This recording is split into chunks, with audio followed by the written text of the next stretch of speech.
Hello guys, can you see me and hear me? If so, say me hi. Subhash, RRR, give me some time. It's too much of as of now, so I'll be definitely doing it again. Revanch will get the PDF of this lecture in the Telegram channel. I think the channel link will be in the description of the video. Just go and have a look at it. Okay. So guys, are you there? If anyone is online, say me a hi and a hello. How's your preparation going? INICET is near, not so far away. It's just a month left. So how's it going? So far, so good. I hope so. Okay. So we'll be having a tiny series on IBQs for the entire 19 subjects. Well, we'll be starting with pathology. You have the schedule with you. I hope you have the schedule with you. If not, it will be there in the channel and Instagram page. Just go and have a look at that. Right? So the focus of this, you can't hear me? Others, can you hear me? Is only Devansh or the audio here seems good for me? Devansh, can others hear me? Let me know, please.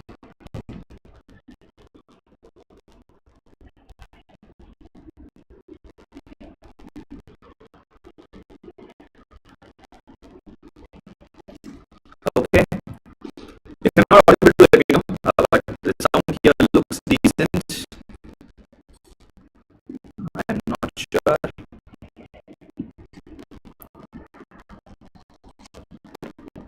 Okay. Devansh, am I audible? Okay. So let's quickly go through the session. So it will be an 19 day. The goal here is very simple. I want you guys to revise that day's subject in the morning and maybe attend the session for 1.5 hours. Audio is breaking. Why is my audio breaking?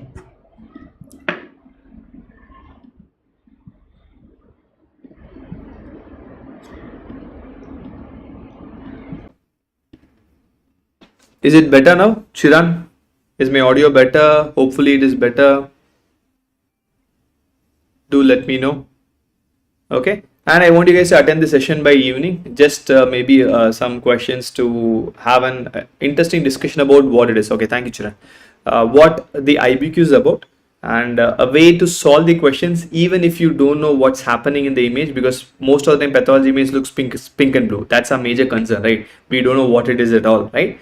So clues or tiny tricks for us to solve an image based question. Sometimes you can solve a question even without the image. I have few examples of that as well. Sometimes there'll be bouncers.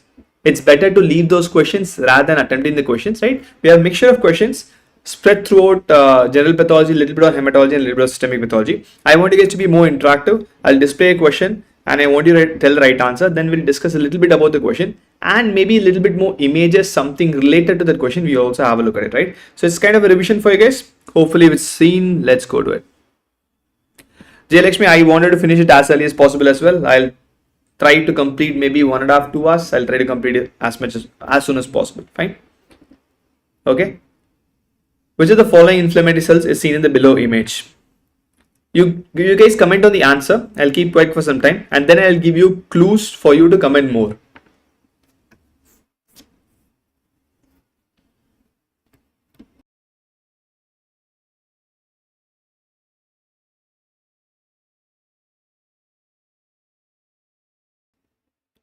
A, B, C, D should be possible, right? Consider them as A, B, C, D, not as dots, not as bullets.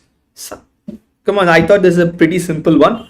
Okay, Jayalakshmi started macrophages, Ananya. Okay, great. You can comment A, B, C, or D. That also is fine. 1, 2, 3, 4, anything is fine. Okay. So now let's go and have a look at the question. What is actually talking about and what is the inflammatory cell we are actually focusing in, right? So this is an GI epithelium. You can see the epithelium here. Most likely a GI epithelium here, right? And my interesting or the most important thing which I have to focus here is this structure. Can anyone tell me what is this structure? If I had not had this question and I'm just focusing on that structure, what is the structure? Okay, Christy, okay, Snaina, okay, KK. What is the structure? It's a circular one. If for you to help, I might highlight a little bit of more cell. Does this look like a giant cell? Yes, Silva, I just now started. It does look like a giant cell, right? So this structure is nothing but a Ananya, you might be partly right. I'll be better happy with Chiran's answer of granuloma.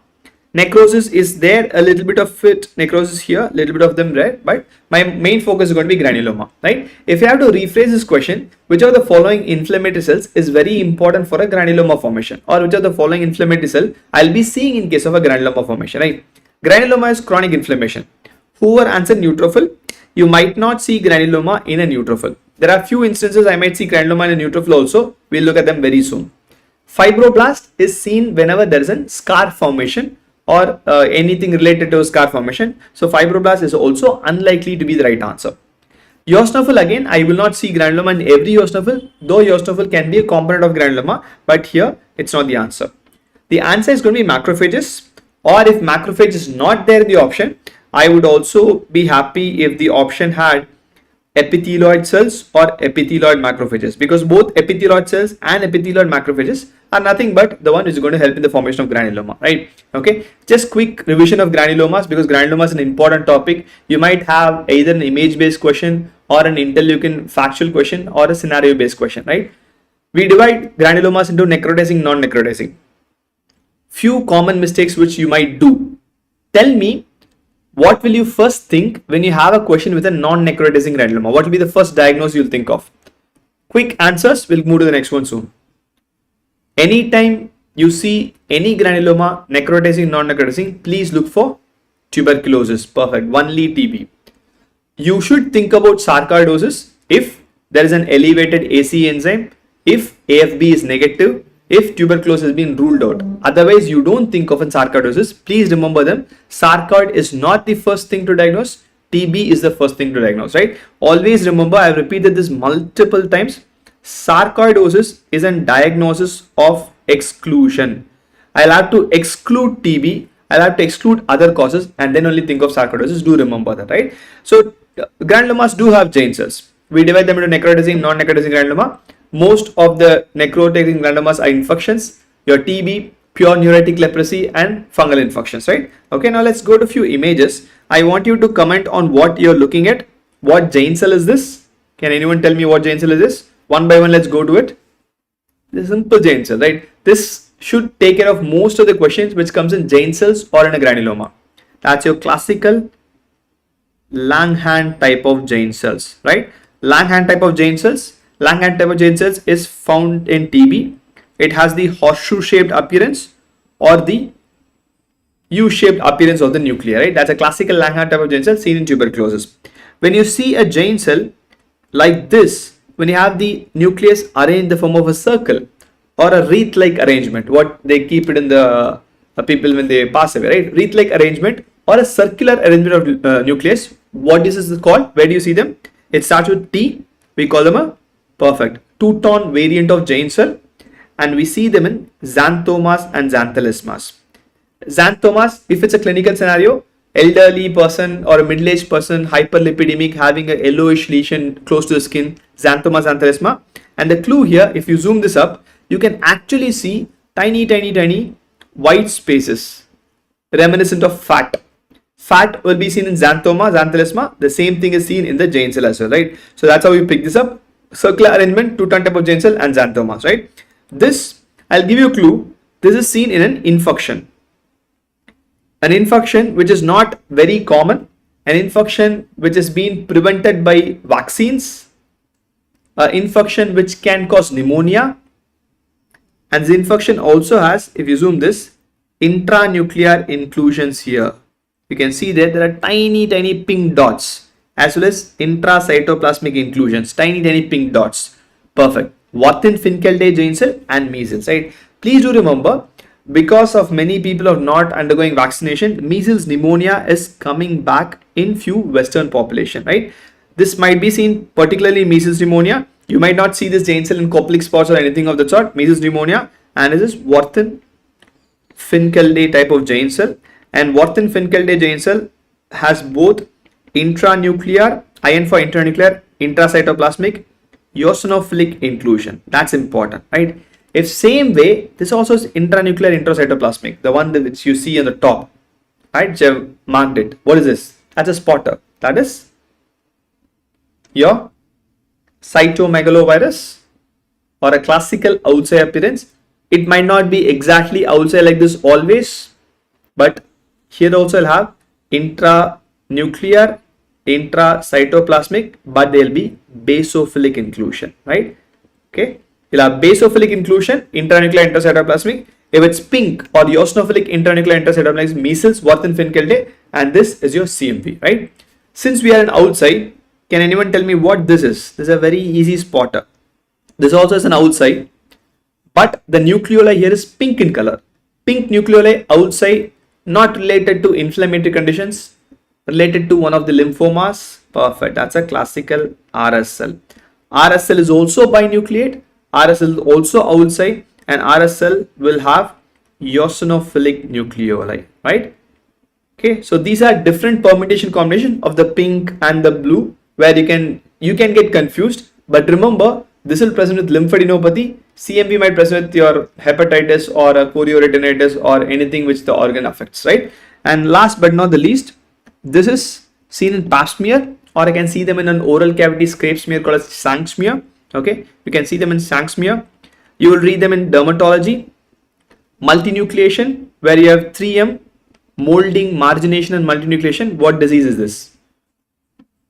Molding, margination, multinucleation can be seen in pap smear, can be seen in your lip, Zank smear. Two viruses, one is genital variant, one is non-genital variant. We have HSV, right? Herpes simplex virus. You have multinucleation, that's a first M. You have margination of the chromatin, that's a second M. And you have a feature called as molding. Molding, multinucleation, and margination are classical for an HSV, fine. Not HPV, I think it must have been a typo, Jayalakshmi, it's HSV, fine.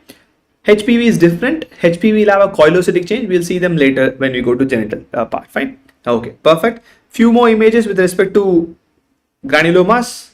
These are spotters. I'm sure you know this. What's this? The classical shape and the classical image. If you want to call it donut or donut, whatever you want. Okay. Donut granulomas. Donut granulomas are common in two places. You can see them in liver. You can see them in bone marrow. The uniqueness about the donut granuloma is the center fat. That's why it's common in liver and bone marrow. Q fever is one. And if at all they want to ask a rare article based question, allopurinol toxicity also might have donut granuloma. Again, like I said, allopurinol toxicity is not something which you generally look for, but it's INICET. If they want to show off, please have a look at them as well, right? If possible, fine. Okay, next. This part here, we have a very irregular shaped granuloma here. That's your star shaped or a stellate granuloma, right? Where do you see star shaped or stellate granuloma? I'm sure you know the answer. Actually, stellate granuloma is not important because of the shape. Stellate granuloma, the star shaped granuloma, okay, just give me a second, is seen in your Bartonella Henselae infection. Okay, where do you see them? Yeah, I didn't go to drugs granuloma. I'll come to drugs granuloma soon, Prabhajit. Okay, you see them in your, not in toxoplasma, cat scratch disease, right? You see them in cat scratch disease. Fine. Stellate granuloma actually in microscopy also will have neutrophils. That's the unique thing about stellate granuloma. You can see them in cat scratch disease, Bartonella Henselae. Also, you can see them in lymphogranuloma venereum, the chlamydial infection. In these two conditions, you can see the stellate granuloma by default. Fine. Okay. And like Partha, they've said this is your drugs granuloma. Where do you see drugs granuloma? Though not very common these days. It's seen in case of cerebral malaria. It's seen in case of the vessels involving the cerebral malaria. With good amount of treatment and availability, we don't have so many cases of cerebral malaria these days, right? Okay, at least which in the subcontinent we are in. Okay, perfect. Last but not least, microgranuloma. Microgranuloma is nothing but a granuloma which has very less number of epithelioid cells, less than 25 epithelioid cells. We can call them as microgranuloma, and this is what you see in toxoplasma. Fine. In toxoplasma lymphadenitis, you do see microgranuloma. It's not in the other places. Fine. Perfect. Great. Amazing. Falciparum malarium, cerebral malaria. Obviously, cerebral malaria is definitely much more common in falciparum malaria, right? So these are the images which is required to overcome or to read the topic of granuloma. There are multiple links I can link it with a genital infection. You can link it with an pharmacology. You can link it with sarcoidosis medicine, TB, infectious disease, multiple places you can link. But please do remember, granulomas are something which is to be tested in the basic level, and INICET do want to repeat the topics again and again, and I want you to be sure about this topic. Fine. Next question. I want you guys to comment on the answer. Only then our discussion is going to start. Okay, I'll go mute for some time. Tell me what's the answer.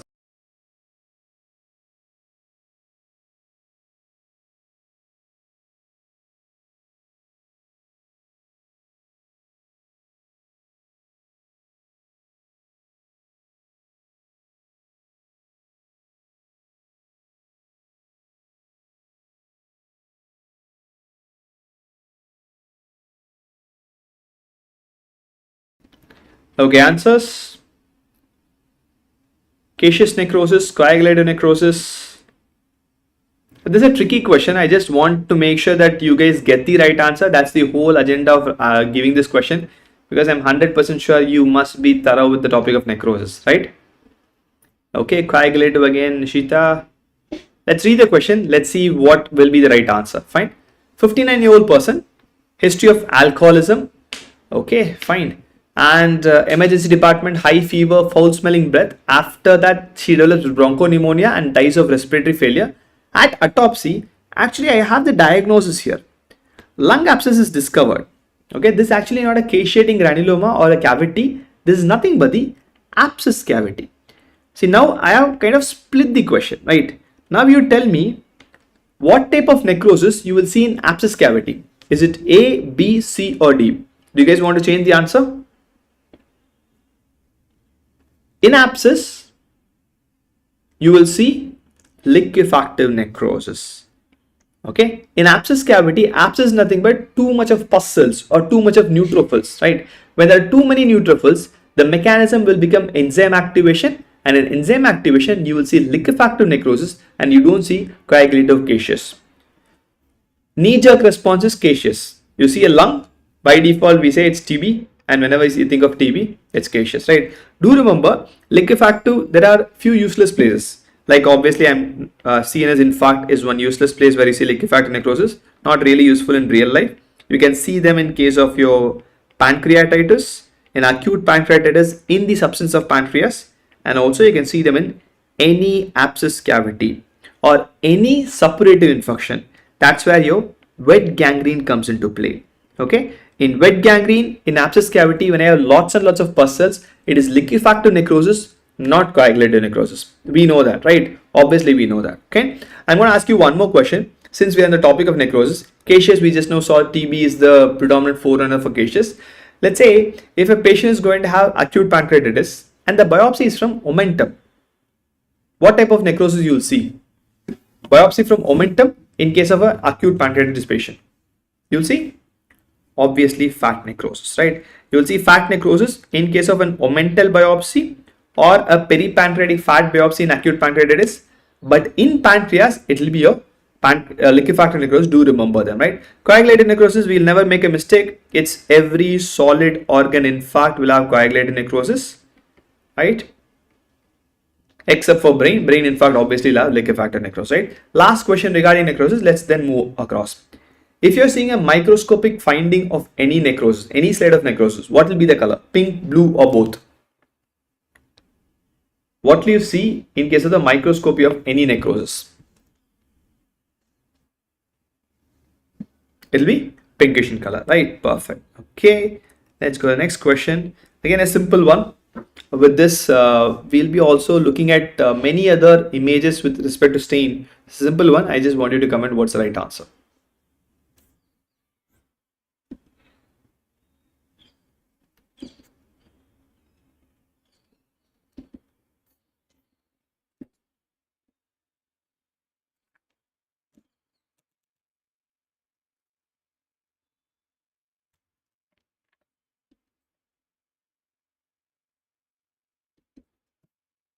Okay, D, it's a simple one, like I said. Abdomen distension, yellowish discoloration of skin and eyes, sales is a liver problem. Liver biopsy performed and stained with Pearl's Prussian blue, which highlights iron deposit. The doubt is these two, right? These two are the primary doubt. Ideally, for all intents and purposes, in reality, hemosiderin iron only is the only iron which will be stained by perspiration blue. Ferritin might not be. But theoretically speaking, yes, it also can stain few quantities of ferritin because of the variation in ferritin, but it is only hemosiderin. Hemosiderin bound iron is the one which will be Pearls positive, right? This is very, very important. Do remember them, right? HFE, the gene is on 6p chromosome. That's right, Bharat. If it's an hereditary hemochromatosis, this could be the answer. Bharat, if you said HFE, I would want you to use the term hemochromatosis. Hemosiderosis is the term used when it's a secondary iron overload, like in a patient with beta thalassemia. After that, they had blood transfusion. Then I use the term siderosis.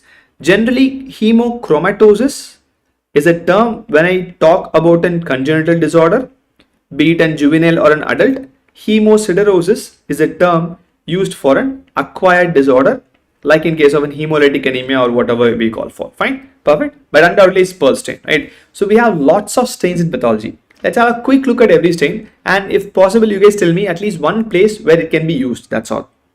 Okay, simple ones. Let's start with the simplest one, melanin. Melanin, though I don't want a stain, the H&E color of melanin will be brown. That will be difficult for me to differentiate from hemosiderin because hemosiderin also will be brown, right? Masson-Fontana, Schmorell stain. Both are okay stain. Actually, I don't want you to remember it at all because this is a melanin, right? If you can look, this is melanin. This is also kind of brownish black in color, the lower part which is stained.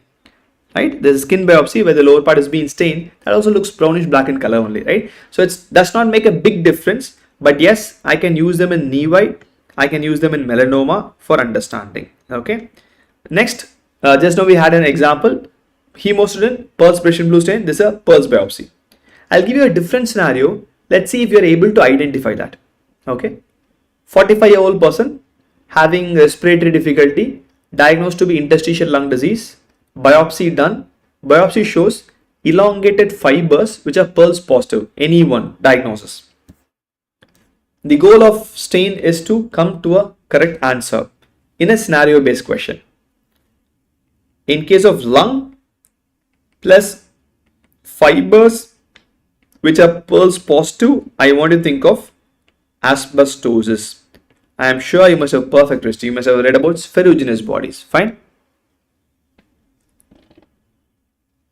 Okay, ferruginous bodies. Okay, Bharat, depends on various factors, Bharat, what clinical branch and everything. Something less than 500 is a very, very good safe bet for whatever branch you want to go for. Fine.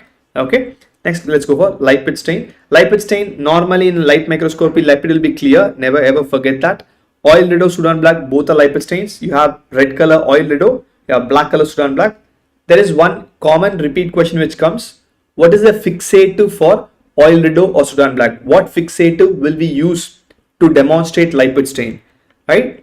You cannot fix a tissue. If you fix a tissue, lipid will be washed away, fat will be washed away. So it should be frozen. Only frozen section can pick up lipid. That's again an important PYQ with respect to aims. Do remember them. Be it oil rido, be it Sudan black, we need a frozen stain for that. Fine. Okay, perfect. Next one, glycogen. The microscopic or the H&E color of glycogen is two things. It can be clear or it can be slight pink in color. It's actually the concentration of glycogen makes it either clear or slightly pink in color. Glycogen is pH positive. Glycogen is also diastase sensitive. Okay, it's pH positive and diastase sensitive. Protein is also pH positive but diastase resistant. Fine. Okay. Glycogen can be used for any glycogen storage disorder. I'll give you one more question. Let's see if you can identify that. pH positive glycogen in a patient in a renal tubule. What do you think should be the answer? pH positive glycogen in a renal tubule. It's not a case of a glycogen storage disorder, obviously. Renal tubule, pH positive, diastase sensitive glycogen. Think of diabetes. I am sure you must have heard about KW lesion in diabetes. But there's one more lesion in diabetes which is called an Armani-Epstein lesion. Armani-Epstein lesion are nothing but glycogen vacuolations in the proximal convoluted tubule Perfect, Naina, right? So we can easily create a question of two unrelated topics with the help of stains, because stains are used to solve puzzles, and puzzle is what your scenario based question is, right? PA is positive diastase resistant structure. If it's in a liver biopsy, it is a very famous thing for NICT, alpha 1 antitrypsin deficiency. Though rare, but yes, they will have PAs positive diastase resistant granules in alpha 1 antitrypsin. Fine. Okay. Calcium, there's a long going mnemonic in the entire pathology department for KAL for COSA and alizarin. This is the most common done, and obviously the best stain is alizarin, because alizarin can stain elemental calcium. COSA can stain only calcium salts. This is one COSA will be black in color, red. Alizarin red obviously will be reddish in color. Fine. Okay, there are multiple use of calcium. Let's not go into the details of it as of now. Fine. Last three stains, simple ones. You're going to tell me the use cases. Copper. There's only one use case. What is that? You have only one use case for copper, which is we use them in perfect Wilson's. Wilson's disease is the only place where you use copper. You can be rhodamine. See, rhodamine, it's fine. Rubianic acid and orcine. Orcine is something which is comfortable for me because other things does not give a good result. There's an orcine stain which gives a better result compared to the other two, but anything is good enough for us. Fine. Mucin, there are multiple mucins. This is a PYQ in your AIMS exam. Alchian blue, A for acidic mucin, right? Acid mucin will be stained by Alchian blue. Mucicarbin is especially useful for salivary glands mucin. If you have a mucoepidermoid carcinoma, that mucicarbin will be positive for, right? ATP70 is a mutation, absolutely right. PAS is then for the mucins of Barrett's esophagus, the stomach, everything, right? It's a normal neutral mucin, PAS will stain them, right? So here, this part of the gland is PAS positive, PAS is magenta color. Actually, this part of the gland is Alchian blue positive. Alchian blue color, right? Barrett's esophagus is positive of both PAS and Alchian blue. Whatever is comfortable, we can do them and diagnose them. Fine. Okay. Last but not least, amyloid. Amyloid has apple green birefringence in the Congo red stain, but the most important thing, they should be under polarized light. Only when it's under polarized light, it will give apple green birefringence. If same Congo red is done, there's a question for you guys, but it's on a normal light microscopy. What will be the color? What will be the color? It will be perfect. It will be salmon pink.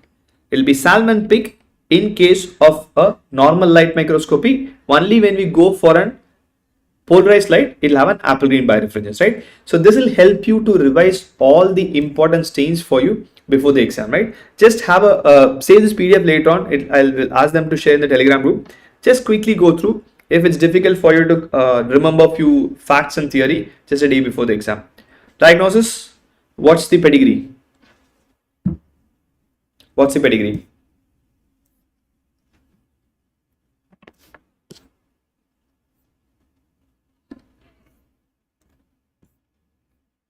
What do you think is the pedigree?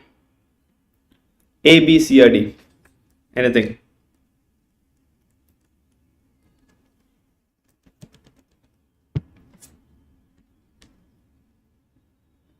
Autosomal dominant? Autosomal dominant, C, X-linked recessive. I did teach you pedigree, right? Okay. If you find pedigrees to be difficult, the rule of pedigree, first thing, there are only three rules of pedigree which I want you to remember. The first rule, always rule out mitochondrial inheritance in every pedigree you see. That's the first thing I want you to look for. Mother affected, all children affected. Father affected, no children affected. That's the first thing to rule out. Next, you have two flowcharts below. The flowchart is enough for me to solve any pedigree on earth. If the pedigree is not fitting to the flowchart, the pedigree is wrong. That's how it is. There are many wrong pedigree which is floating in your test series and everything. Ignore them. These are Mendel's rules, not my rule, right? It's very, very simple for us to extrapolate. Fine. The first flowchart, you have to always look whether the generations are affected or not. Generation means we saw 1, 2, 3, 4 layers, right? That's generation. If all the generation was not affected, which means at least one generation is left, I am dealing with a recessive disorder. You should never make a mistake between dominant and recessive. You cannot make a mistake. If every generation, at least one person is affected, it's dominant. One generation is skipped, it's recessive. Then it's simple. Only men affected, X-linked recessive, right? You must have definitely read this statement somewhere. Men affected, more in X-linked recessive. Both men and women affected, both genders are affected, I'll think of an autosomal recessive disorder. It should take 10 seconds, that's all. Again, the day before the exam, read these rules of pedigree. If it comes in the exam, solve it, smile and go away. Because you might not see pedigrees hereafter, right?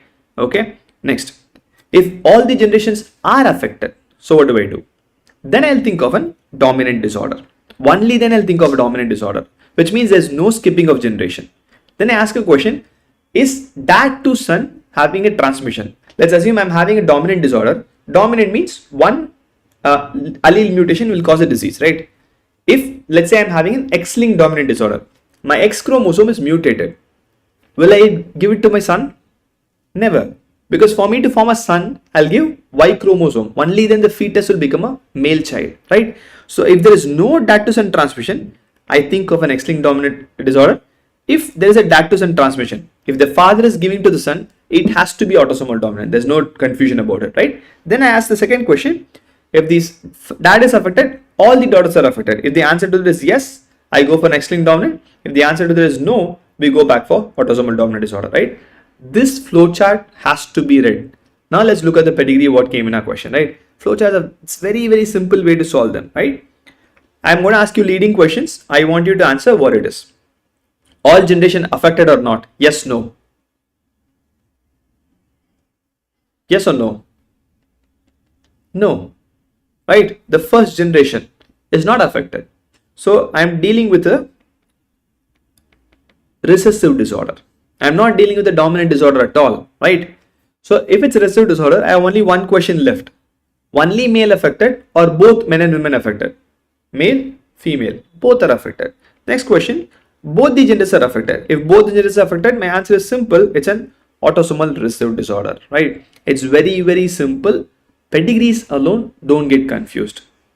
All generation not affected, recessive. Both the genders are affected, autosomal recessive. As simple as that, right? I know pedigrees are tough. Now it looks very easy. If you read pathology after 10 days, it will look foreign. The day before exam, read pedigree and just go away with it, right? It's autosomal recessive. It's not the rest of it. Fine. Great. Let's go to the next guy. This is a simple one.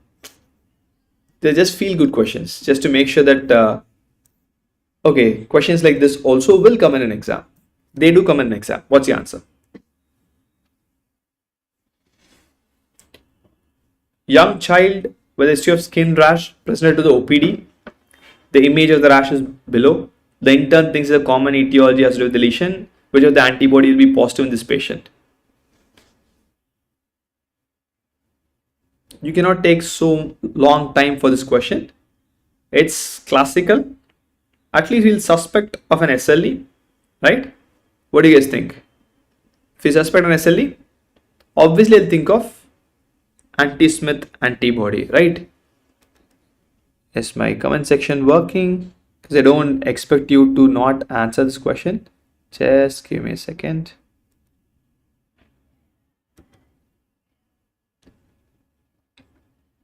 Okay, perfect. It's anti-Smith antibodies. Okay, other options. Where do you see this? Where do you see anti-TTG antibodies? Tissue transglutaminase. You see them in celiac disease, right? See, you are at the phase of your preparation where you don't just look at the right answer. Look at the wrong answer. Recollect everything. Whenever you see anti-TTG, okay, celiac. It is gluten sensitive enteropathy. DQ2, DQ8, important point. Bro foods, barley, rice, wheat and rye. Right? Barley, rye, oats and wheat. Then you have villus atrophy in microscopy. Anti-TTG antibodies. You stop gluten, automatically the patient comes back normal. Recollect everything. SSA, SSB, both SSA and SSB stands for SS stands for Sjogren syndrome. Okay. Again, Sjogren. Keratoconjunctivitis sicca. Swollen lacrimal gland, swollen salivary gland. SSA, SSB positive. Right. So it's easy for us to remember, recollect it, picture a patient scenario so that you don't forget it. Right. Anti-ribonuclear protein antibody. You can see them in multiple places. not a fixed pinpoint one, so let's ignore it as of now. Fine. Okay. Again, this is an old PYQ of AIIMS. AIIMS sometimes goes very basic, and that puts us in a difficult scenario to answer. What is this? Parts are labeled in a microscope. Which of the parts is corresponding to the condenser of the microscope? First of all, we have to know what's the condenser of a microscope, right? It's been years, you must have seen a microscope. A, B, C, or D? Condenser is this part, right? C is the condenser. Fine. What do you think A is? I'll show the parts of the microscope later, but tell me what is A. A is where you look into the microscope. That's your eyepiece, right? A is your eyepiece, right? B is the lens. We call it an objective lens because we keep the slide here. The slide is placed in this place where the light will be focused into the eyepiece. We have an eyepiece. We have the objective lens. C is the condenser, like we saw. What is D? D is a light source. Okay, D is a light source. There are two types of there are multiple types of microscopy. This is a normal light microscopy. To identify, it's a fluorescent microscopy. Fluorescent microscopy is used to identify the IF images. You must have seen the green black image in kidney, right? In a fluorescent microscope, if you have to identify, the light source comes from the top. If the light source comes from the top of a microscope, let's say this is my stage, that's a fluorescent microscopy. Light source will be from the bottom of a microscope in a normal light microscope, right? That doesn't look like a microscope, ignore it. Okay, perfect. Few more image points, if at all, if you want to know about it. There are multiple types of microscope. The one you saw was a binocular microscope. Here I have only one eyepiece, uniocular, right? And this is a revolving nose piece. If you remember, you can change the objective, it revolves. And these are the objective lens. This is where we have the stage with the clips. Fine. Dichoric mirror source, an older PYQ for an immunofluorescence microscope. We have two adjustments, coarse and fine. In a uniocular microscope, the coarse and fine is on the top. In a binocular microscope, this is your adjustment. Okay. So this is the adjustment here, which is available here. You can have the coarse and the fine. There are two screws here, coarse and the fine adjustment. Fine. And let's everything same. Illuminator of the light piece, and this is your condenser lens. Arm and base just for completion's sake. Fine. Microscope can also come in an exam. Dichoric mirror is a very good example where we have two mirrors which can filter out all the colors. So I will have only one specific color, the black green, black red, black yellow, based on the fluorescence what I use. That's also an important part in case of fluorescent microscopy. Fine. Okay. Let's see if we can diagnose this. The options are a bit easy. I should have kept options a little bit difficult, but it's fine. Let's see if we can diagnose it.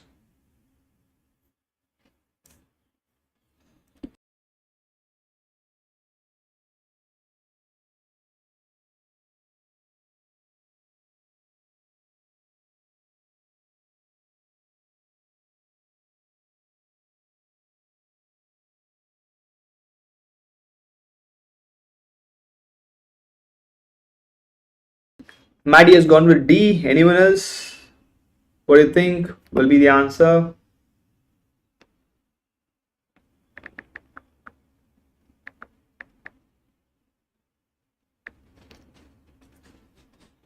D, IgA, good. B, okay. Generally, what is our perception is, okay, it's an INICET exam. I have to think hi-fi. I have to think the rare possibilities. No, please remember, INICET exam actually tests most of the bases. There's one exam in AIIMS which had 3 questions just on the absorption of iron deficiency anemia. Sometimes it will be clustered. You might not have every question be difficult, so don't think about it, right? So it's an outlier. 1-year-old child, the most common anemia is still iron deficiency anemia only. Though we'll think 1-year-old, okay, it's inherited. Not like that. Unless and until there's a family history or a microscopic finding, you don't think of an inherited anemia first. Inherited cases, whatever it may be, its incidence is less than 1%. Remember this, not only for MCQ, for real life also. Don't go and investigate this patient for thalassemia. It will be microcytic, hypochromic, simple IDA. Mother must have been iron deficient, that's all.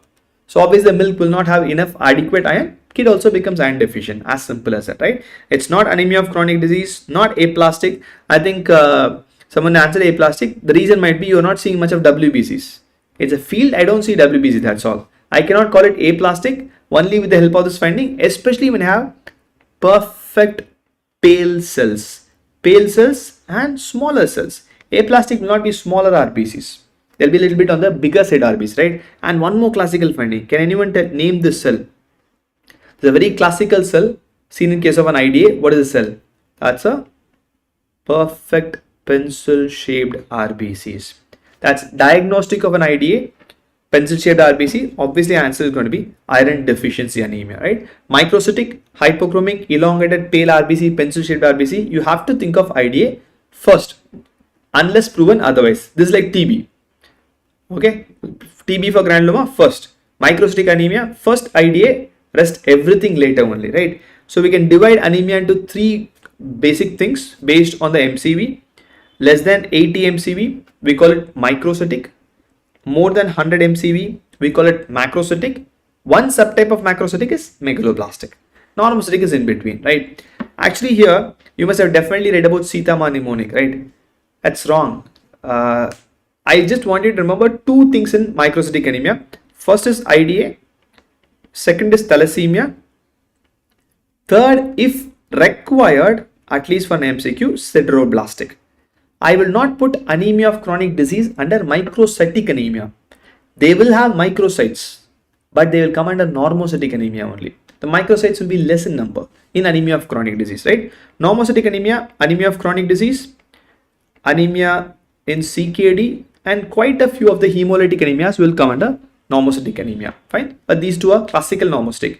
Macrocytic obviously will have megaloblastic, beta folate, and then you have your liver failure, will be macrocytic, you have alcoholism, you have hypothyroidism. All these are classical case of macrocytic anemia.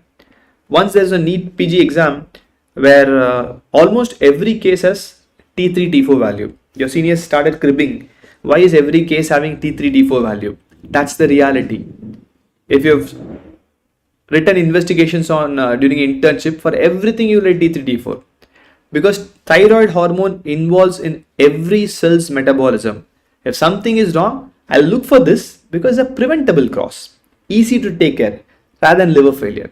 Easy to treat. That's why thyroid is done almost every single patient who's an IP patient, because it involves every single organ in the body. Fine. Okay. Few images just to quickly go through it.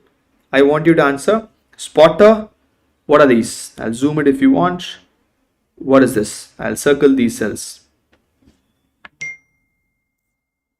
What is this?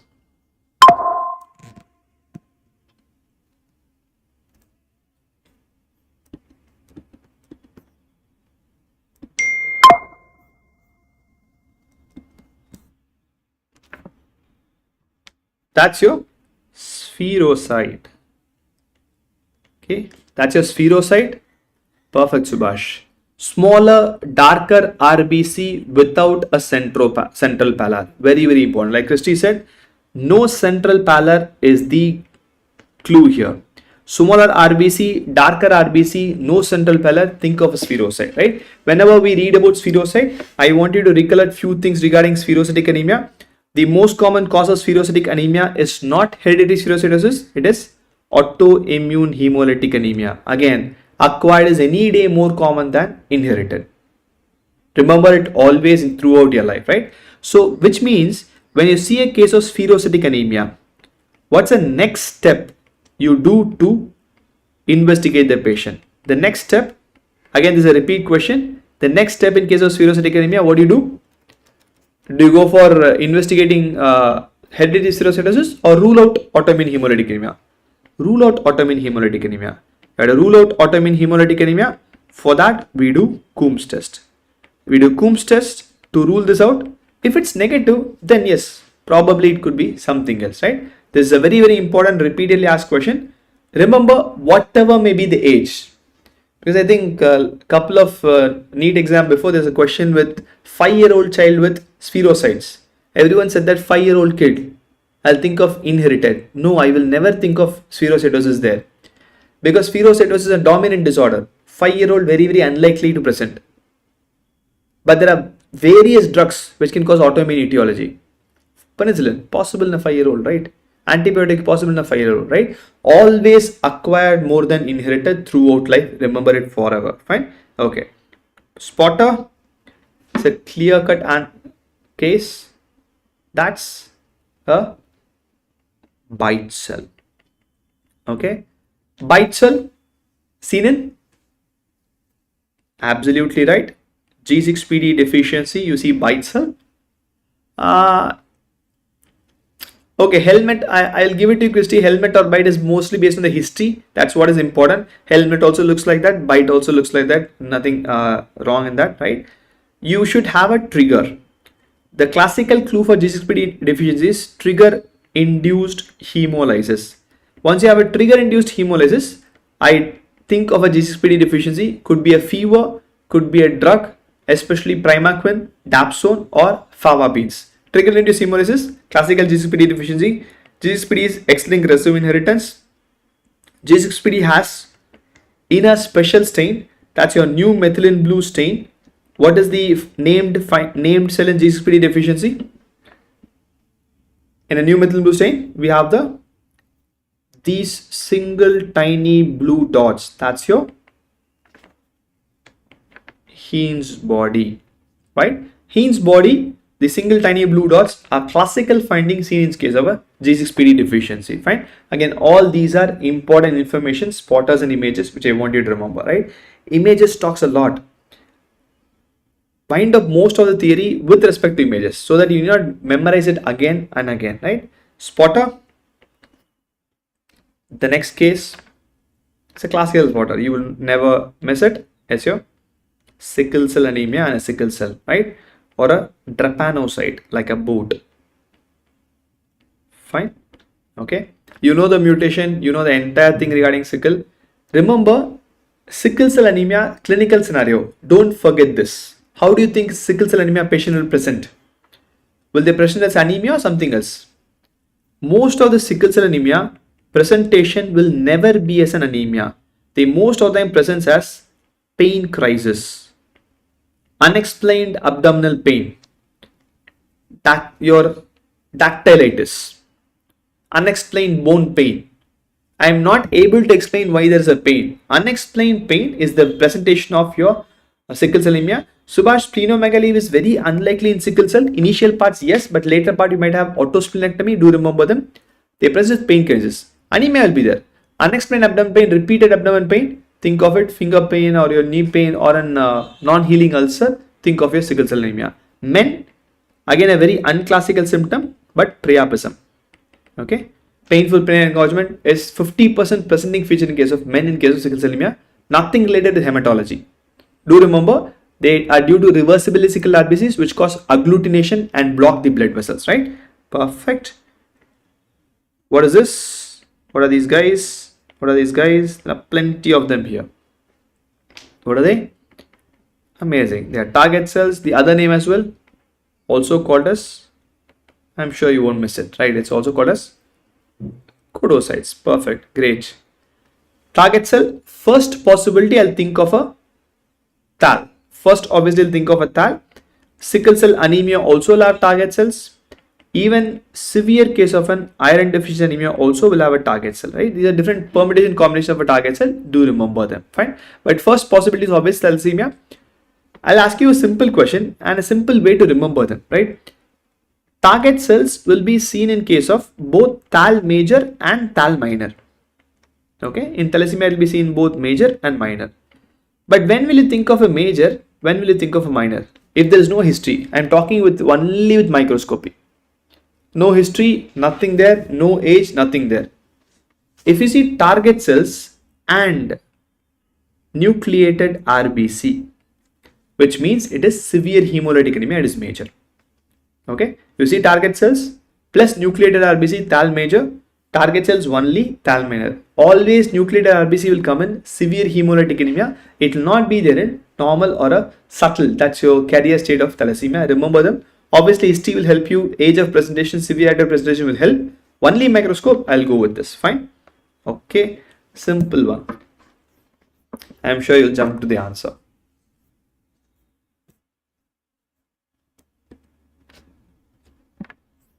This is primarily not to test your knowledge. Everyone knows the answer here. Opportunities to see few more images, that's all, right? There's a classical case of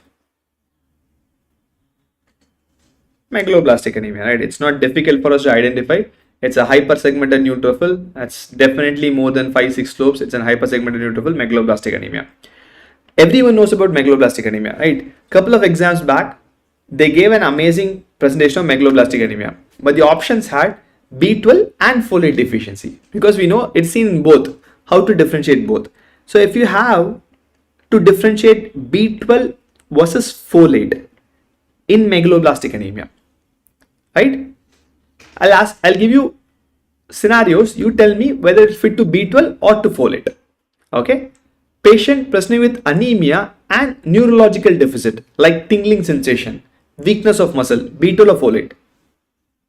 Because we have to differentiate with both, because both will be under megaloblastic by default, right? That will be under B12, right? When you have any neurological symptoms, I'll think of B12, you'll not think of folate. Clinically, I can differentiate by examination or by your symptomatology, right? Patient doesn't consume with non-veg food. Patient does not consume fresh fruits. Where will they go? Patient doesn't consume non-veg foods. Patient doesn't consume fresh fruits. Where will they go? Both same patient. Okay, I wanted you to make a mistake here. Wantedly, it'll go under folic acid. Okay. Non-veg food is not the dictum for B12 deficiencies. Remember, it is vegan food. Milk and its products, paneer, has amazing source of B12. Veganism, no animal protein, no milk protein, then B12. Vegetarianism is not B12. On the other hand, when you have no fruits, no greens, that is folate deficiency. Because folate is a very heat labile vitamin. Once you cook it, be it veg or non-veg, it dies. The quantity becomes very, very less folate. Fine. That's why fresh fruits and fresh greens are required, which is something which we don't cook. We don't eat salads that much. But if you eat salad, lettuce, it's not cooked, right? Fruits, we don't cook a fruit. Unless you go to a barbecue nation, when you have barbecued apples and watermelons and pineapple, generally we don't cook a fruit. We automatically eat it, right? Uncooked food has good amount of folate, which is very, very essential. And there's no fruits or greens. There's a very, very dangerous sign for folate deficiency. Alcoholism, chronic alcoholic, which will be the place. B12 or folate.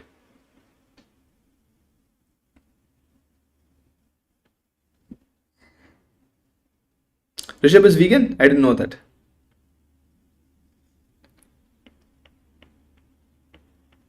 Alcoholism will be more in terms of folate deficiency, because alcohol will interfere with folate absorption. If it's a chronic alcoholic, think of folate deficiency.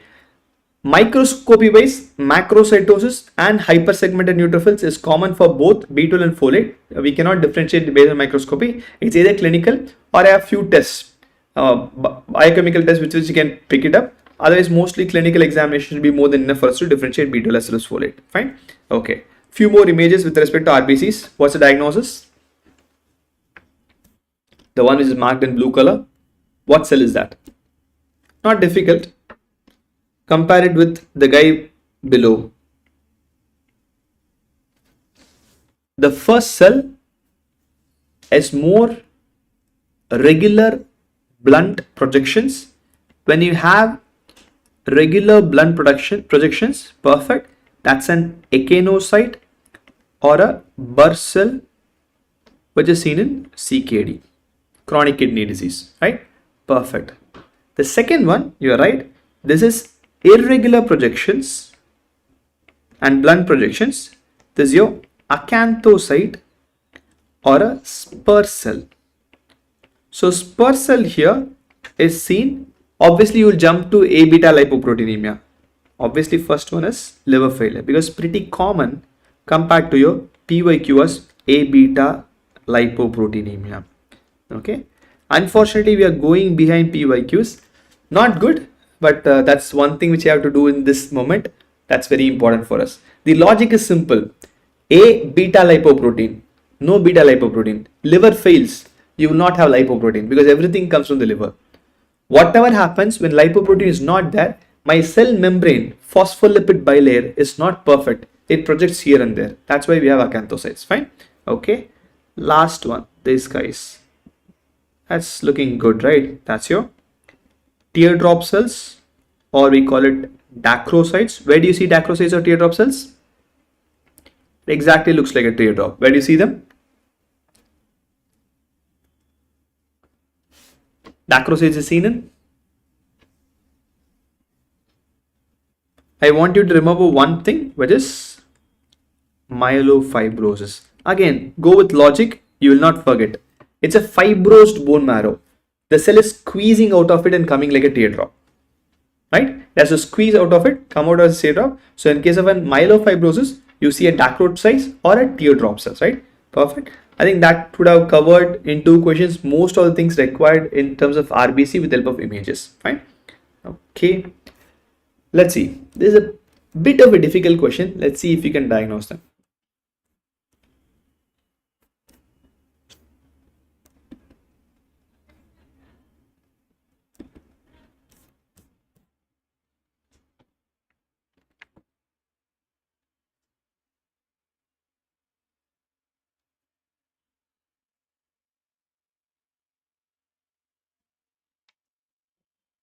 Okay, one.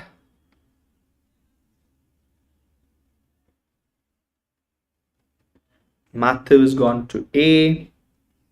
Snaina has gone to C. Christy has gone to A. Okay. Why do you think it's A?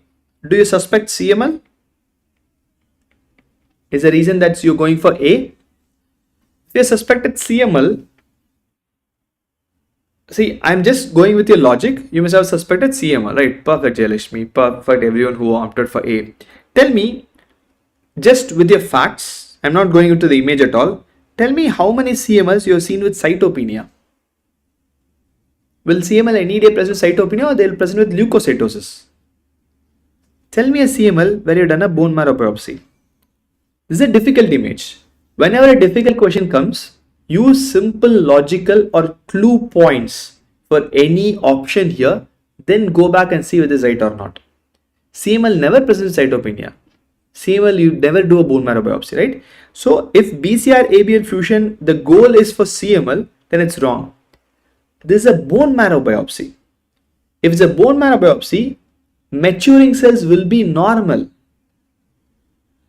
Garden party makes sense in peripheral blood, not in bone marrow, right? There's a leukemia here. The clue here is this. Can anyone tell me what are these cells? I'm circling few cells. What are these cells? Maybe it's a difficult question. It's not a problem if you go wrong. I zoomed it. Tell me what cell is that? How does the color of the granule looks? Is it pink or blue granules? That's a pink granule, right? Okay. Now I'll rephrase the question. Tell me which AML will have eosinophilia. Amazing. So Christy is right. It's AML with eosinophilia, right? Which AML will have eosinophilia? You must have read this for sure. AML M4 with eosinophilia is commonly seen in translocation 1616 or inversion 16. This fact you already know, right? This both is same. Translocation 1616, same chromosome getting translocated. That's inversion, right? So option C is the right answer. This is AML with eosinophilia. Again, like I said, it's a difficult question just to make sure that sometimes out of the syllabus or some difficult questions do come. The person who wins the race is the one who does not get stumped with a difficult question. Listen carefully, look at the image carefully, maybe if possible, put for mark for review, attempt at the end of the your block if possible, right? But don't make mistakes like this. you don't think of a CML when there's cytopenia. That's a basic thing, right? So try to rule them out, try to come to a right diagnosis if possible. If you have a logical guess, go ahead with that, right? Okay, I'll give you a few keywords with respect to WBC disorder, and I want you to comment what is the diagnosis, right? Just simple classical keywords, fine. Child with increase in blast. When I say increase in blast, more than 20%. I'm not giving any other thing. I'm just going with very important keywords. Child with increase in blast. What's the diagnosis? Let's add to it to make it much more comfortable. Also as lymphadenopathy. Child lymphadenopathy, increase in blast. So now CMLY. It is ALL, right? There are only two diseases in WBC which are common in children. I'll put the second disease next. Child with jaw swelling. Diagnosis. There are only two diseases in WBC disorders which is predominantly common in children. One is acute lymphoid leukemia. The other one is Burkitt's lymphoma. Okay, obviously Burkitt's lymphoma, right? These are keywords. AML can also come in a child, but predominantly for an undergraduate, child means I'll think of an ALL. Child with jaw swelling, I'll think of a Burkitt's lymphoma. Fine, perfect, great. Okay, you have a lymphadenopathy for years, let's say 4 to 5 years, which means it's a very slow growing tumor. Which tumor? Which lymphoma? Lymphadenopathy present for years. You should not make a mistake. It's undoubtedly follicular. Follicular is the most common indolent lymphoma. It's very slow growing, presenting for years without much difference in size. It has to be a follicular lymphoma, right? This is how it is, fine. Okay. RS cell, which are 15-30 positive. RS cell, which are 20-45 positive. What's the first tumor? What's the second tumor? RSL 15-30 positive, which is classical Hodgkin's lymphoma. CHL for classical Hodgkin's lymphoma. Second one, 15-30 negative, but 20-45 positive, that's your NLPHL. Okay, perfect. NLPHL has your popcorn cells. If required, do remember them, but you have to just know without that as well. Fine. Few classical microscopic findings. Smut cells. Where do you see them? We have smut cells, basket cells. There are multiple names for the guy. Hallmark cell. Where do you see them? I'll write the answer soon. I just want you to comment on the classical findings where you see them. Cloverleaf cells. Where do you see them?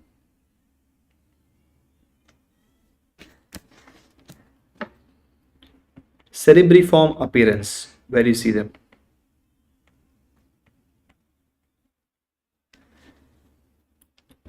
Perfect. Let's go from the top. RS cell, you are absolutely right. It is CLL. Hallmark cell. No takers for Hallmark cell. Hallmark cell is seen in a lymphoma called as anaplastic large cell lymphoma, ALCL, which is the embryo shaped cell, which looks like an embryo, nucleus like this, looks like an embryo or a Hallmark cell. The classical one. Clover-leafed RBC. So clover-leaf cell. I'm sure you must have seen this. Adult T cell leukemia by lymphoma. It looks like a flower, right? You must have seen this image for sure. Cerebriform appearance, skin related lymphoma, Shashari syndrome, mycosis fungoides, right?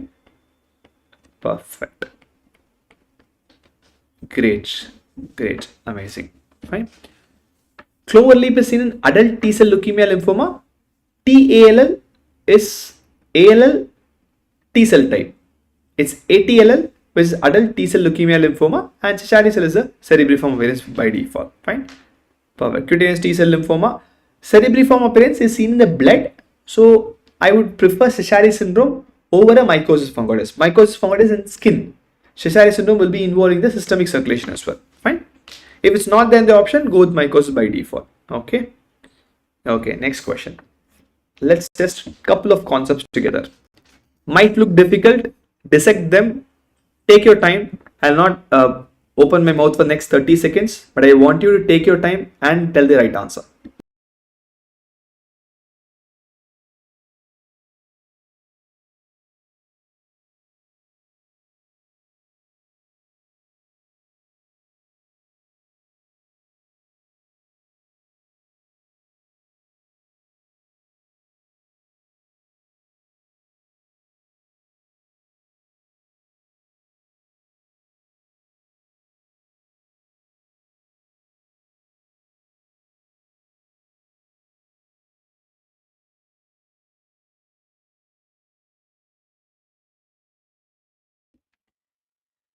Cookie, link to the Telegram group should be in the description of the video, or I'll ask them to put in the pinned comments after the class.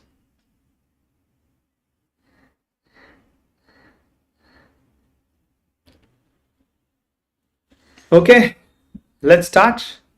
Comment A, B, C or D. Doesn't matter if you're right, wrong. That's secondary for us. It's a flow cytometry image, right? 66-year-old person feeling increasingly tired, so and so, whatever classical history or unimportant history. One thing what you're seeing is 11.3 hemoglobin, hematocrit is 38, platelet is 2 lakhs. Okay. One abnormal thing is this WBC count of 64,000. Okay, HTLV Christie's answer. A, D, Jayalakshmi and Maddie, and A one more. Okay. Immunophenotyping of a leukocytes yields the finding shown in the figure. The most important thing is the next line. Assuming that the green cell population is clonal. That's important for me here. Whenever I say the word clonal, which means green cell population is the neoplastic population. Clonality is equivalent to neoplasia, right? Assuming B cell population is clonal, which of the following microbes would have caused it? Obviously, these two are not the right answer. I don't think you know any lymphoma related to hepatitis B or hepatitis C. Ignore it. There are a few, but for your level, ignore it. It won't happen, right? So now it's either Epstein-Barr virus or human T-cell lymphotrophic virus. Now, before going to the image, let's solve this problem. Tell me, where do you see Epstein-Barr virus related lesions? In B-cell lymphomas or T-cell lymphomas? First that one. Here also a confusion amongst the options is A or D only. No one will answer B or C. Epstein-Barr virus is generally seen in B-cell tumors, right? Epstein-Barr virus is generally seen in B-cell lesions. Generally, Burkitt's, RS Hodgkin's, Epstein-Barr virus is seen, right? Generally seen in B-cell neoplasms. Human T-cell lymphotrophic virus, as the name says, it's a T-cell neoplasm. Now I have to only tell whether the green population is B-cell or T-cell. That's all. Now you tell me which of these two axes is green population positive for. This is the green population. This green population is positive for x-axis or y-axis marker. That's how we interpret flow cytometry, right? Green is positive for x or y-axis. Green is positive for y-axis and green is negative for x-axis. In other words, like Matthew said, green is positive for CD19. So the tumor is CD19 positive. B-cell tumor, T-cell tumor. B-cell tumor. Has to be Epstein-Barr virus. Most likely has to be Epstein-Barr virus, right? That's how we'll have to kind of rule this out. This question helps you to solve multiple concepts. One, how to interpret flow cytometry. More than that, to see which cell to look for. You have to look for the clonal cell. That will be there the question. If the question had said red color population is clonal, it is CD4 positive. My answer is option D. It will change. And to know what is positive negative. This area is double negative. This area is double positive. This area is X positive. This area is Y positive. Fine. So this is how you interpret flow cytometry. And then based on the application, again, CD19 is an application based. I know that CD19 is a B-cell tumor. I know that Epstein-Barr virus is a B-cell neoplasm. CD4 means I'll think of a human T-cell lymphotrophic virus, HTLV1. Fine. Okay. Great. Understood. Any doubt, do let me know. This question, again, at some point of time after a couple of days or maybe a week later, look back into this question, come to the same point of the video and revisit the concepts of flow cytometry, how to interpret and how to apply this. Fine. Okay, let's go to the next one. Few images, spotter, few classical spotters. That's smut cell, which is CLL. There are a few questions which has been asked regarding CLL before. The origin of CLL, it originates from naive B cells. Okay, CLL, right, Alman? Smut cell is seen in CLL. I know it's a typo, ignore it. Fine. CLL is CD5 positive, CD23 positive, CD200 positive. 200 is a new marker. Might not be there in your regular books, but this is one which has been currently used in flow cytometry. Any new person wants to ask, they will ask CD200. Fine. Okay. This is a classical finding. That's your Buck 8. That's how I always write, because my senior taught me that. Buck 8 lymphoma, because translocation 2-8. Okay. Translocation 8-14, which is the most common translocation. Translocation 8-22. Buck 8, because 8th chromosome is important, has a classical starry sky appearance. And the gene is perfect. CMYC is the gene, right? CMYC, Buck 8 lymphoma, and you know the African one, endemic variant and acquired variant, you know the treatment as well, right? Okay. Who's this guy? Bit difficult if I don't have a clue, very easy if you have a clue. That's a cell which I'm looking for, which is a popcorn variant of an RS cell. Popcorn variant is because the nuclear membrane is irregular, so it makes the cell look like a popcorn, right? It is seen in nodular lymphocyte predominant Hodgkin's lymphoma. Cloverleaf almond will be seen in a peripheral smear. This is a biopsy, right? In biopsy, we call it a popcorn shaped RBC. So popcorn shaped RS cell, which is seen in NLPHL. Fine. Okay. This is CD20 positive, CD45 positive. NLPHL has the best or excellent prognosis amongst the entire variant of Hodgkin's lymphoma. They have very, very good prognosis, right? That's about simple NLPHL, right? Perfect. Let's go to the next guy. Simple question I want you to answer.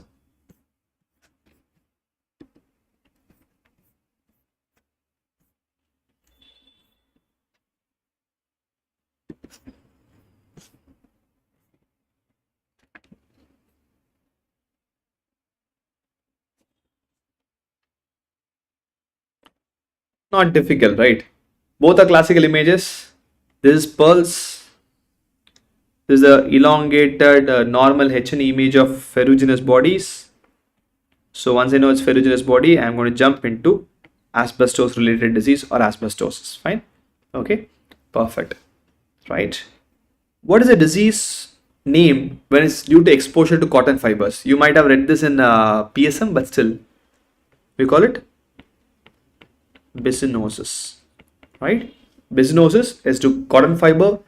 Bagasosis is due to sugarcane waste or bagasse, right? What's the most common occupational lung disease or most common pneumoconiosis? The most common pneumoconiosis is silicosis by default, and the type of silica which is extremely fibrogenic is quartz. That's extremely fibrogenic silica. Quartz exposure can cause an accelerated lung failure.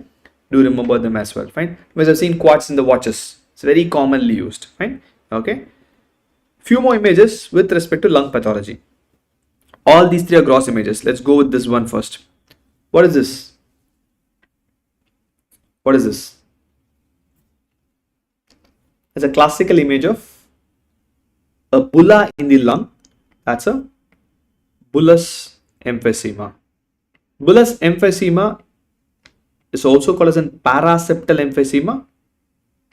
The problem with bullous emphysema is they rupture. Jayalakshmi, bronchiectasis will have very dilated bronchi, not like a bulla. I'll zoom this a little bit, maybe it helps you.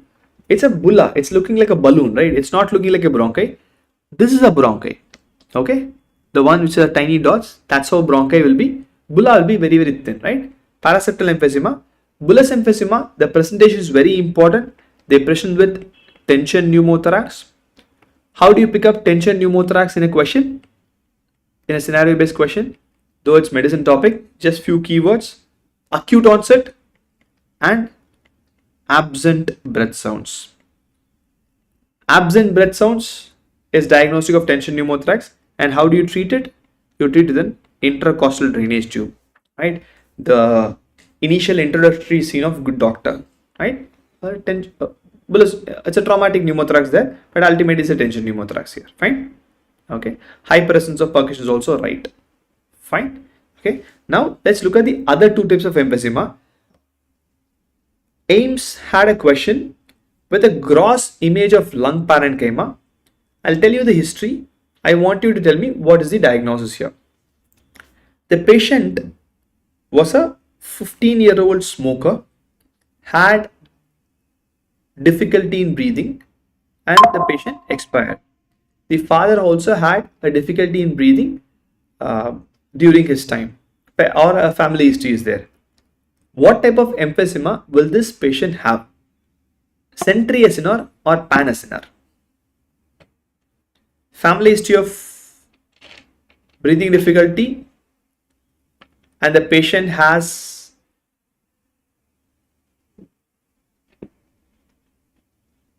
lung problem in 13-year-old. It is panacinar, right? It's panacinar. Just because I gave a history of smoking, that doesn't make it centriacinar. The history of the question was also exactly the same. Remember, this is panacinar emphysema. This is centriacinar emphysema. How do I know what centriacinar and panacinar is? In centriacinar, you will have both normal areas and dilated or emphysematous areas. You can see them, they are like bubbles. Normal areas not having that bubbles. But in panacinar, you'll have only dilated areas. Image wise, I can easily differentiate. Only dilated, both normal and dilated. Centriacinar is due to smoking. It's little bit seen in adults only. Fine. Panacinar is due to alpha-1 antitrypsin deficiency. Right. But do remember, if a panacinar person smokes, because smoking is not related to the inherited deficiency, right? Anyone can smoke, right? If he or she is a smoker, then they'll have a very early presentation. Very early presentation, right? Because smoking accelerates the destruction, that's all. When you have a family history of emphysema, then obviously always think of alpha-1 antitrypsin deficiency. Don't think of centriacinar, even if the history of smoking is there. This is irrelevant when the family history is there, right? Here it's due to alpha-1 antitrypsin deficiency, panacinar emphysema, obviously a little bit more severe than centriacinar. One more clue, these patients also might have liver failure, right? Remember, smoking history is immaterial to determine what type of emphysema it is if it's panacinar emphysema, right? Perfect. Amazing, guys. Okay, next question. A simple question. Let's see if we can pick it up. The clue is in the history, not in the image.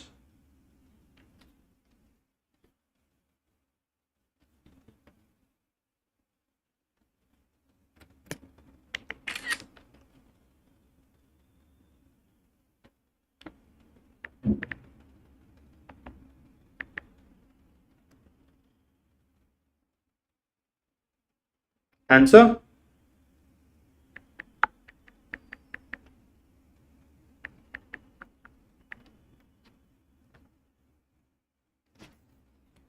D. Great. Again, like I said, the clues in the history, right? 53-year-old, abdomen pain, diarrhea, broad spectrum antibiotic for pneumonia, anti-septic septic shock, and there's a colon in autopsy. Obviously, it is pseudomembranous enterocolitis. These yellowish substance is the pseudomembrane. It's actually not, it's nothing but pus along with the denuded epithelium, right? It's just inflammatory cells plus destroyed epithelium. That's what looks like a pseudomembrane in case of a gross imaging, right? Or in a colonoscopic image, right? It's a classical case of pseudomembranous enterocolitis. I have not discussed much of intestinal infectious pathology. Just let's take this opportunity and see a few classical images. Again, this also is a PYQ. Can anyone tell me What is the microscopic finding of pseudomembranous enterocolitis? What's a microscopic finding of pseudomembranous enterocolitis?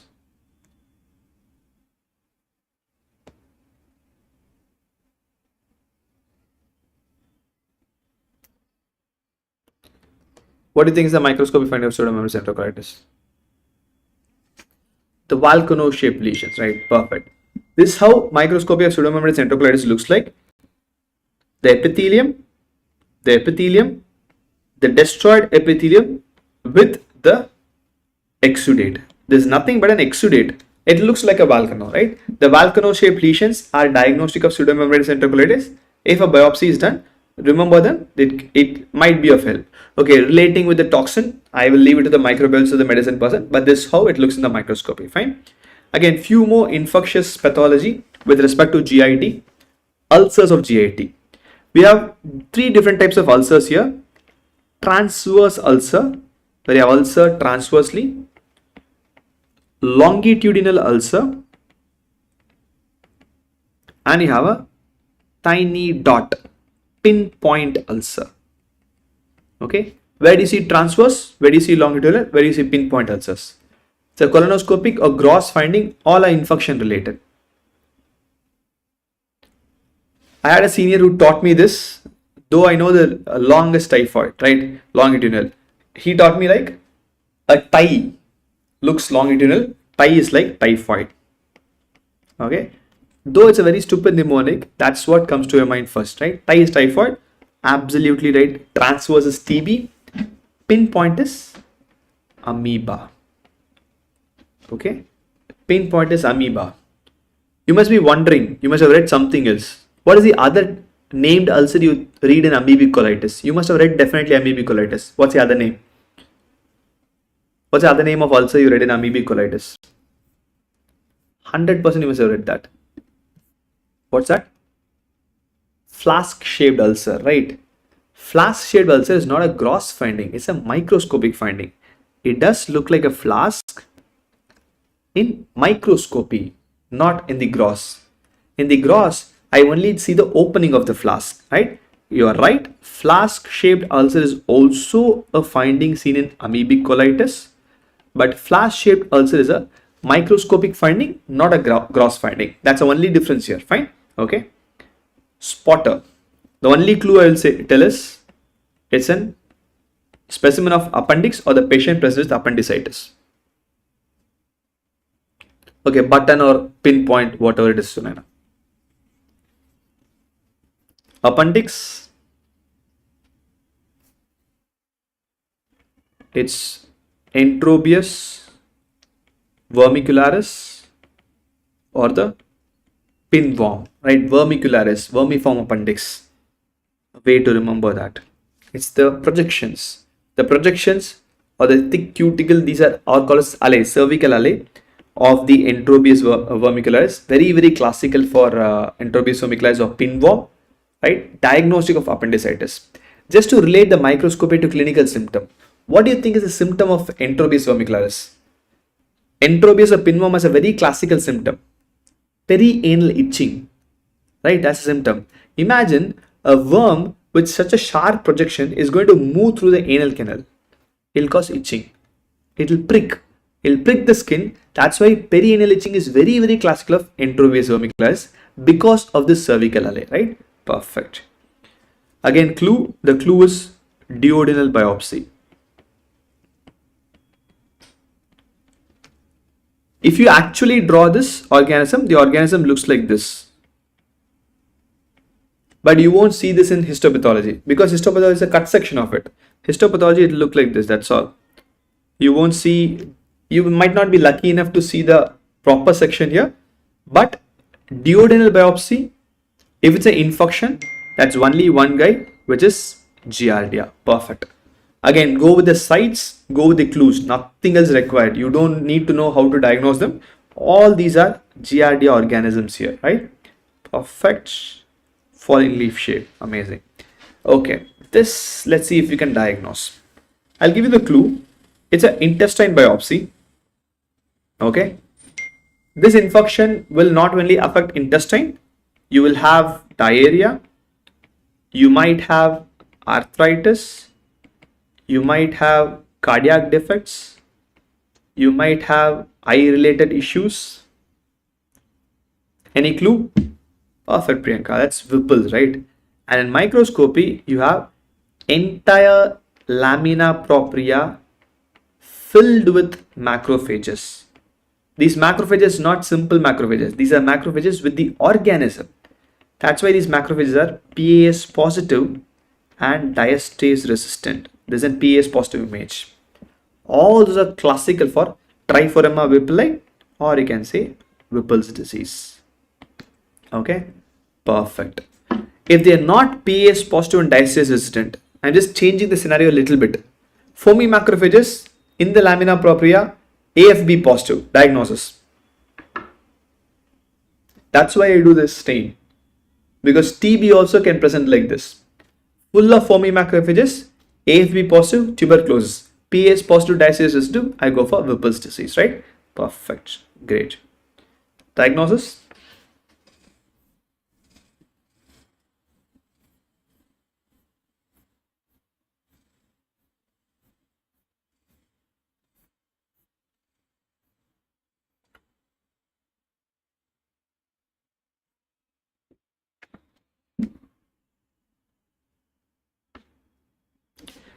Good entropius. C, amazing, right? Postmortem appearance of MI can also come in an exam. Go with simple clues. This is more important for me than the image. Image is fine, but I need not always write and question with the image. After 2 days, that's a clue for me. Obviously, the necrotic myocardium, and you have lots and lots of WBCs here. Whenever you see necrosis plus neutrophils, I'll obviously think of timeline between 1 to 3 days, right? Okay. We don't see Ashoff here. This is with respect to MI. Fine. Ashoff, you will see them in case of a rheumatic heart disease, right, Madi? Okay. Go with the age, go with the history, not the microscopy. But microscopy definitely has some clues. 0 to half an hour. In your light microscopy, you will see nothing. There will be nothing seen here. Half an hour to 4 hours is the first light microscopy change, where you see waviness of fibers, where the entire heart muscle looks like a wave, right? 4 hours to 24 hours, that's still a day. You will see only necrosis, which means only pink color, no blue dots, no inflammatory cells. 1 to 3 days, you will see both necrosis, like in our case, plus blue dots, that is neutrophils. Fine. 4 to 7 days, you will see predominantly clear areas, that's macrophages. Macrophages always will be clear. Clear cells, clear areas, macrophages. Remember that. The next is bit tricky. 7 to 10 day, and I also write 10 to 14 days. Okay. Here you will see granulation tissue. Actually, in 10 to 14 days, based on the intensity of the injury or intensity of the scar, you might have scar also. But 7 to 10 days, only granulation tissue, you will see blood vessels. Very high quantity of blood vessels. Obviously, granulation is full of blood vessels. Anything more than 2 weeks, you will see a absolute scar. Right? That's a timeline. Do remember this timeline. This timeline is very important. Fine. I'll give you one more clue relating it to surgery. This is the time. 4 to 7 days is time. The scar is very, very, very, very weak.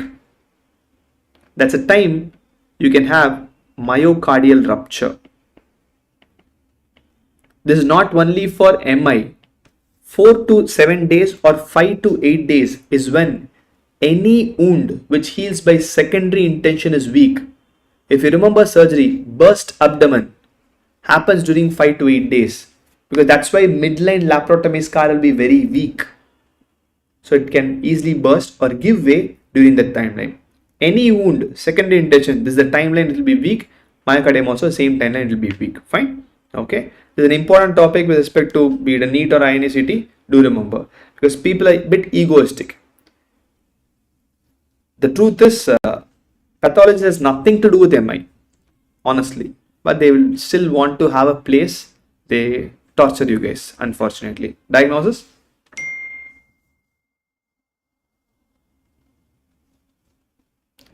A young male with testicular torsion underwent high inguinal orchidectomy. Histology of the lesion is shown below. Perfect, right? They are positive for OCT3 before. You're bang on, you're right. It's seminoma. You have nesting cells, right? With lymphocytes in the septa. Okay. Lymphocytes in septa, nesting cells. Obviously, it is classical seminoma, right? There's been lots of confusion with regards to one point in seminoma. I just want you to clarify that point. Seminomas, right? Will they have elevated beta HCG? Yes or no? Because this alone, I want to confirm for sure. Quite a few queries come on this. Seminoma, only 10 to 15% of seminoma have syncytiotrophoblasts-like areas. Only 10 to 15% of seminomas, and only these seminomas will have elevated beta HCG, not the 85% or 90% of the seminoma. They will not have elevated beta HCG. Seminoma, if I'm going with a tumor marker, there's only one tumor marker which will fit into seminoma as per WHO, which is LDH. But if I remove WHO, I can go for PLAP. That I can definitely go for. But I include WHO, only one marker, which is LDH, nothing else. Fine. AFP will be negative in case of a seminoma. It is more common in non-seminomatous tumors. Beta HCG, remember, it's seen in only quite a few patients, so I cannot extrapolate that, right? Rest everything, I'm sure you know that. Seminoma is benign or malignant? At that point of time where when we ask a very easy question, it becomes difficult to answer. Seminoma, benign or malignant? Let's see how many of you give the right answer. Seminoma, benign, malignant.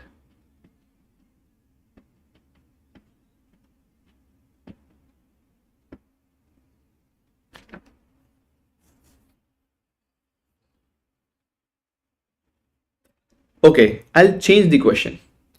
Seminoma, is it radiosensitive or not? Seminoma cells, are they radiosensitive or not?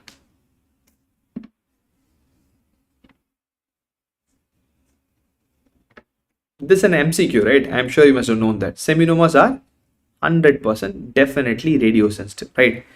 If I'm using radiation as a treatment, benign or malignant? Has to be malignant, right? That's a problem. We know many things about seminoma, but where we get stuck is the basics. We'll give radiation only for a malignant tumor. We don't give radiation for a benign tumor at all. And you must have read in surgery, retroperitoneal lymph node dissection is also required for seminomas, right? So by default, it's a malignant tumor. It's a most common primary germ cell neoplasm seen in case of an testis, and its counterpart dysgerminoma, most common primary germ cell neoplasm seen in ovaries. Fine. It's a malignant tumor. Don't forget that. Fine. Okay. Next question.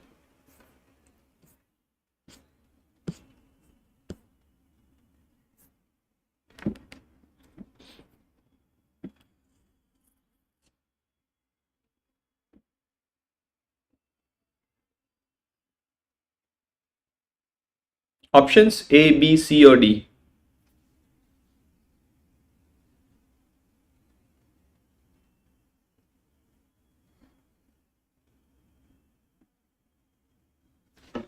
"32-year-old presents the OPD for screening of cervical cancer, positive family history of cancer, though it doesn't matter with respect to cervix at least. Characteristic cytological finding is shown in the pap smear examination. What's the diagnosis?" Okay, I'll just ask you this. Can you see a clear area here? Can you see a cytoplasmic clearing here? Is that possible? Yes, no? Do you see a cytoplasmic clearing? This is a normal cell, but this cluster has a clearing in the cytoplasm or a clear intranuclear inclusion. This clearing in the cytoplasm is perfect. That's a 𝐒𝐿𝐿ocyte. That's how 𝐒𝐿𝐿ocyte looks in a pap smear. You must have seen 𝐒𝐿𝐿ocyte in a biopsy. Same intracytoplasmic clearing. Here also I'll find the same intracytoplasmic clearing, right? So this is how 𝐒𝐿𝐿ocyte looks like. Okay. Now it's not normal. When I have cholestic atypia, something abnormal. I won't say it's squamous cell carcinoma also, because the patient has come for screening test. Squamous cell carcinoma, I will see some, when you look at the cervix, you'll see something. And I have a cell called a tadpole cell.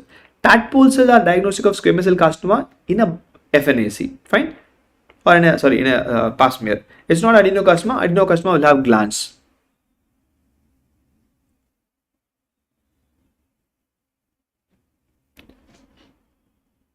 HP kit. Dibya Jyoti, I'm not sure of what you're asking. Please let me know what is side effect as well. L-cell is the appropriate answer here. Fine. Okay. So it is a coilocytic atypia. And if you look at this cell, again, the nuclear is not regular. It is irregular. An irregular nuclear membrane, definitely it's not normal. It's at least a low-grade intraepithelial neoplasia. It's undoubtedly but an L-cell.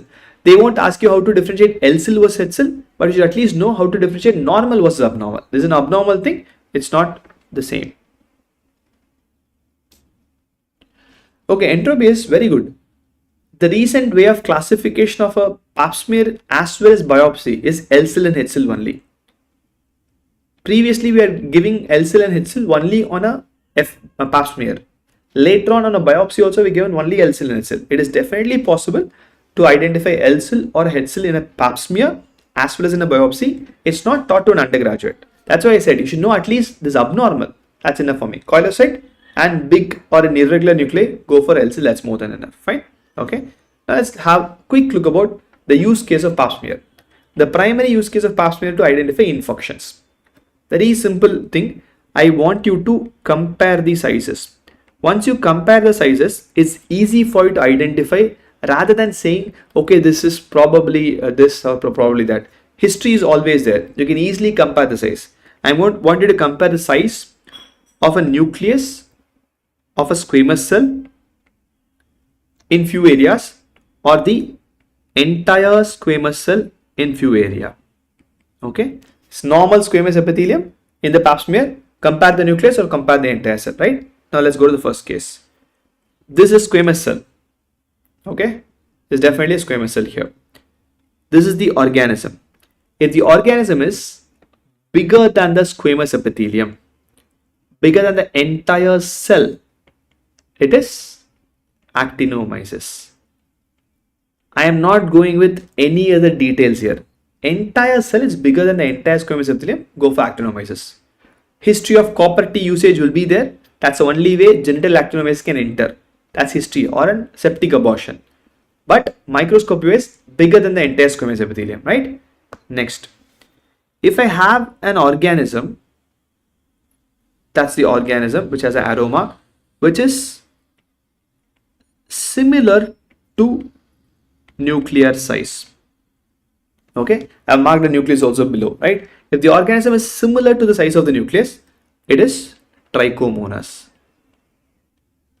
History of greenish discharge, strawberry cervix, partner also infected, all those are extra clues. If only image is given, go with this.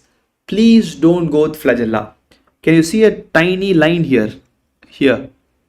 That's flagella. You can't identify flagella in a pap smear. It's very difficult for you to do it. Go with the size. Similar to the nucleus, trichomonas. Bigger than the entire cell, actinomyces. Just with the size. Now next one. If you look at these organisms, very tiny. This is the organism. This is the nucleus of the squamous cell. If it is smaller than the nucleus, very, very, very tiny, which is Candida. Candida spores, right? They'll be very, very, very tiny only, right? Smaller than the nucleus of squamous cell, I go with Candida. They are very, very tiny. You will not confuse this with the trichomonas. Trichomonas is this big. Candida is very, very, very tiny. Fine. Okay. Amazing. Now, when you have a cell like this, a squamous cell, on the surface, they are all studded with bacteria. Diagnosis? It's studded with bacteria on the surface. Perfect. That's your clue cell.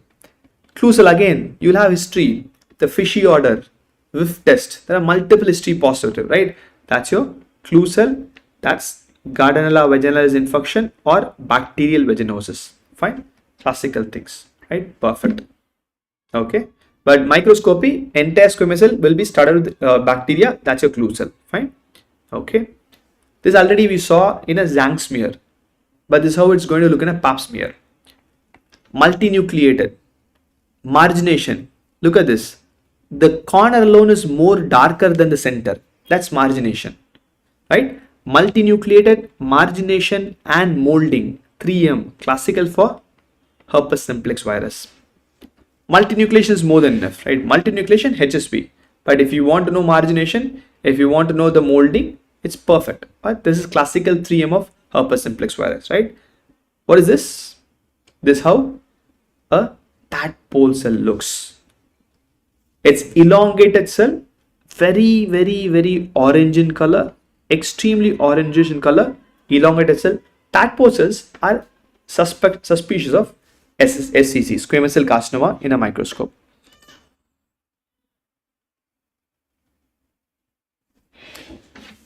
Dibjyoti, I don't think it's right for me to give a professional opinion in a class. Whoever gave you the antibiotics, they are the best person to go and consider. Please consult with them. Okay, thank you. Perfect. Okay. Next question.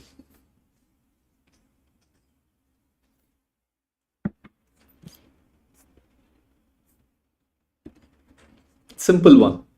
The question might look very big.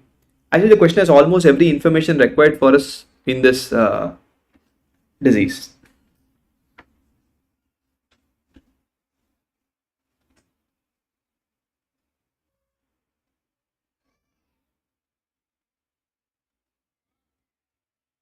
Superb, right?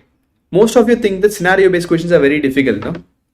That's how the entire system has made you think. Okay, scenario-based question is a difficult exam, next exam a difficult exam. More bigger the question becomes, more and more clues you will have. Headache. Meningioma is one CNS tumor which predominantly presents the headache. Okay, so mass is removed surgically, shows elongated pale oblong nuclei, pink cytoplasm with some homobodies. Again, meningioma.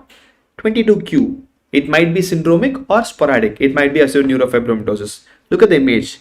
It's definitely a dural based lesion. All these points to only one, right? Meningioma. There's only one clue which is not here in meningioma. The marker. Apart from that, everything is here in meningioma, right? Okay, world appearance, some homobodies, dural based lesion, headache, middle-aged person. Okay. I want to just ask you one thing. Meningiomas are PR positive or PR negative? That's the only thing which I missed and Entropy has added to it. They are progesterone receptor positive. This is very important because there might be an increase in size during pregnancy. Okay, meningiomas do grow during pregnancy, and it's very important thing which you have to look for in case of meningioma because of their progesterone receptor positive. It's a growth factor for meningioma. NF2 can be there, or even sporadic meningiomas you can have 22q deletion, which is again the finding seen in case of an NF2, close to NF2. Fine. Okay, next, a simple one again.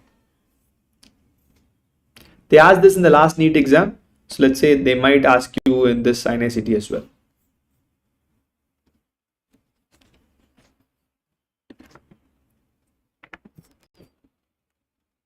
It's simple. There are 3 or 4 stones might be maximum required for you to remember, but as a pathologist, only one calculi is important for me, which is 16 stones. Apart from that, none of the microscopy is required. Okay, how do you treat calculi? If it is not automatically moving out of the urinary passage with buscopan and everything, not relieving, not going outside, how do you treat? We give lithotripsy, right? Extracorporeal shockwave lithotripsy is the way to treat urinary calculi which are bigger in size. The reason why I am very particular about cystine stones is they are the hardest calculi. You must have read them. Bit difficult to break with lithotripsy. So cystine, hexagon shaped. If an undergraduate knows this, that's enough for me. Rest everything, it doesn't matter. Treatment is same. Who cares if it's calcium or a struvite or a uric acid calculi, right? Struvite will, if it's big, you have the horseshoe shape. Otherwise, it will be very small one, right? I might require a PCNL for a cystine stone because I cannot break them easily. Fine. Okay. This is your classical, someone said, and envelope shaped crystals of calcium oxalate. Envelope or envelope, however you want to pronounce. Okay, it's a classical finding. Struvite calculi, you have the coffin lid appearance. I'm sure you must have known the other things. It's a triple phosphate stones, horseshoe shaped. Okay, if it's in horseshoe shaped and it's very big calculi, sorry, not horseshoe, stack-on shaped, and it's a very big calculi, it can even obstruct the urine flow and cause hydronephrosis. Okay, if it's a stack-on shaped thing, it can even cause hydronephrosis. And which infection can predispose to this? There's one infection where it can predispose. Perfect. Protease infection, right? So protease infection can predispose to this struvite calculi or the triple phosphate crystals, right? This is how it looks, the coffin lip shape, fine. And this one, which I'm actually worried about, might be a bit difficult to break with ESWL, right? Hexagonal shaped calculi or cystine calculi, not very common, pretty rare. Unless there's an inherited metabolism of cystine deficiency, you might not see them often, right? This is rhomboid shaped calculi. There are multiple urinary calculi. Rhomboid shaped crystals are finding of uric acid calculi. Okay, there are multiple other things, need not remember them. Okay, at least 4 simple things which is there in a basic undergraduate curriculum, you have to know about it. Fine, great. Next, there are 2 questions, both of them are same diagnosis. I want you to remember both because this image came in one AIIMS exam, the other image came in a NEET exam.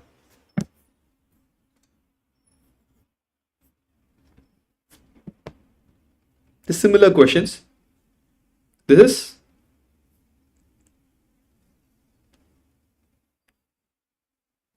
okay, you are going with malakoplakia. Fine, I'll show you next question.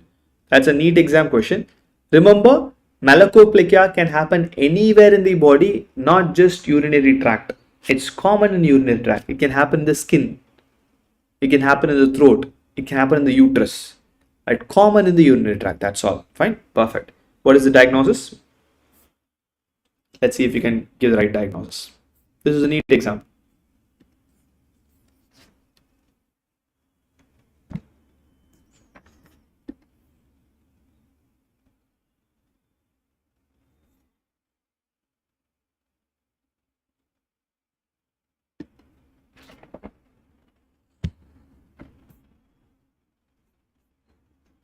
This is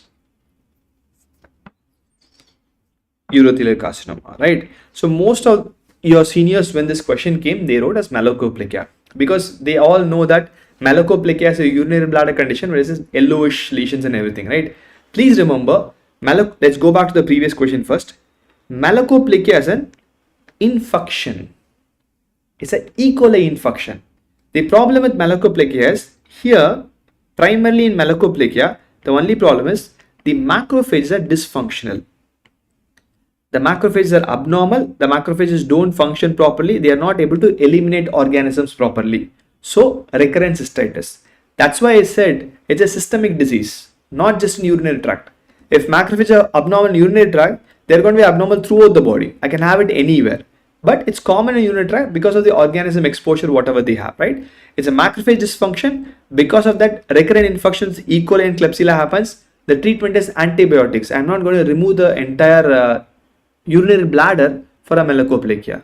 If you want, you can take a biopsy. No one is going to remove the urinary bladder, right? And this structure is nothing but your, like you guys said, MG bodies or Michaelis-Guttman bodies. This is nothing but calcification inside the macrophages. Okay, that's what is Michaelis-Guttman bodies. This came in the last year INI-CET exam with a skin lesion. It can happen anywhere, do remember, right? If you have any question where it said, I'm going to do a cystectomy or a prostocystectomy, very radical surgery, I will never do it for malakoplakia. I will never do it for hemorrhagic cystitis. Who is going to remove the entire bladder for an inflammation? No one will do. Only possibility is prostatic carcinoma or urothelial carcinoma. This is an image of a bladder, so obviously it's an urothelial carcinoma, right? It's obviously a urothelial carcinoma. Remember, these are the tumor which is there in the lumen of the urothelial carcinoma. It's not malakoplakia. Malakoplakia might have maximum yellow lesions because full of macrophage. Anywhere you see macrophage, the gross lesion becomes yellow. Atherosclerosis, fatty streak, yellow. Wherever, xanthoma, xanthelasma, yellow. Collection of foamy macrophages. Same thing happens in malakoplakia as well. No one is going to remove the organ. Fine. Okay. Last one.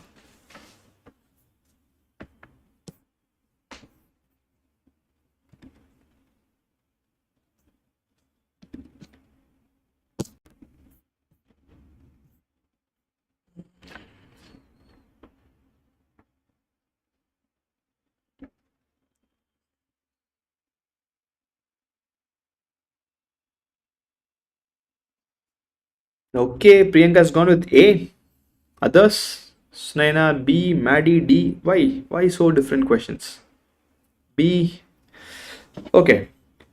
See, there are few thumb rules. There are few thumb rules for every organ diagnosis. Like CNS, I go with location, dural based. Lung also I might go with location or markers. For bone, two things are very important. Age and obviously X-ray. Along with X-ray, you'll have the location as well. Whereas epiphyseal, whereas diaphyseal, whereas metaphyseal, that makes sense here, right? 10-year-old kid, not possible, not possible. Definitely not possible. Chondrosarcoma is a tumor seen in 50 plus age. Giant cell tumor is seen between 30-40 years old. Age alone is enough for me. I am not looking at anything else at all, right? Osteoblastoma or an osteosarcoma. There are two options. Let's look at this image. If you zoom this image, you can see that the tumor is going outside the bone. Osteoblastoma is a benign condition. It's not this much destructive. If you see, the tumor is destroying the entire femur. This is a femur's normal outline. And it's going out here, right? Which means going outside. It's an invading tumor. An invading tumor, I am obviously going to think of an osteosarcoma. And osteosarcoma is commonly seen in younger population. First or second decade of life. It's not something seen later in life. I do have secondary osteosarcomas which are seen later in life, but generally primary osteosarcoma is seen in young people. Secondary osteosarcoma, which is secondary due to Paget's or radiation, that can be seen in older people. Otherwise, they are seen most commonly in younger people, right? You can see Codman's triangle or your sun ray appearance in an X-ray. Codman's triangle is due to periosteal reaction. Sun ray is a soft tissue calcification, right? But there's a classical osteosarcoma. If you go with marker for an osteosarcoma, do remember this because this marker has been increasingly used these days. It's not been asked in INICET or any exam. SAT-B2. If SAT-B2 is positive, I do think of osteosarcoma. SAT-B2 is also positive in colonic cancer. But we do have better markers for colonic cancer. But if you see in bone tumor, SAT-B2 positive, think of an osteosarcoma, right? Giant cell tumor, like I said, it is seen in 20 to 40 years of age. It's an expansile epiphyseal tumor. They don't invade. Fine. And the most important thing about giant cell tumor, the microscopy, the giant cells are not neoplastic. The giant cells are reactive. This is PYQ again. The mononuclear cells which is there in the stroma are the neoplastic ones. Do remember that. Fine.